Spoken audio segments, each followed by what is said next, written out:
சென்னை புளியந்தோப்பு பகுதியில் குடிநீருடன் கழிவுநீர் கலந்து வருவதால் பொதுமக்கள் ஆத்திரம். அதிகாரிகளிடம் பலமுறை புகார் அளித்தும் எந்தவித நடவடிக்கையும் எடுக்கப்படவில்லை என குற்றச்சாட்டு. 10 நாட்களாக குடிநீர் இல்லாமல் அவதிப்பட்டு வருகிறோம் என பொதுமக்கள் குற்றச்சாட்டு. சென்னை திருவிக நகர் சட்டமன்ற தொகுதிக்கு உட்பட்ட புளியந்தோப்பு சாஸ்திரி நகர் பகுதியில் சுமார் 10,000க்கும் மேற்பட்ட பொதுமக்கள் வசித்து வருகின்றனர்.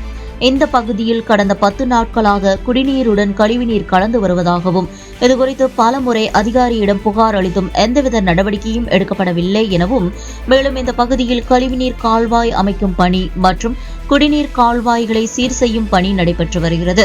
இதனால் கழிவுநீர் கால்வாயில் உள்ள கழிவுநீர் குடிநீர் குழாய்களில் கலந்து வீடுகளில் உள்ள குழாய்களில் கழிவுநீர் கலந்து கருப்பு நிறம் கொண்ட நீர் வெளியேறி வருகிறது.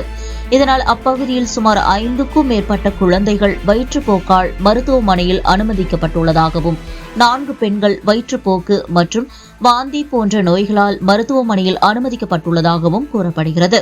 மேலும் இன்று ஆத்திரமடைந்த அப்பகுதி மக்கள் அதிகாரிகளிடம் வாக்குவாதத்தில் ஈடுபட்டனர். இதனையடுத்து தற்பொழுது அப்பகுதியில் உள்ள கழிவுநீரை அகற்றும் பணியில் அதிகாரிகள் ஈடுபட்டு வருகின்றனர். மேலும் இன்று மாலைக்குள் கழிவுநீர் பிரச்சினை சீர் செய்யப்படும் என அதிகாரிகள் தெரிவித்துள்ளனர். இதுகுறித்து அதிகாரிகளிடம் கேட்டபொழுது, கழிவுநீர் கால்வாயில் உடைப்பு ஏற்படவே குடிநீரிலும் கழிவுநீர் கலந்து வெளியேறி வருகிறது.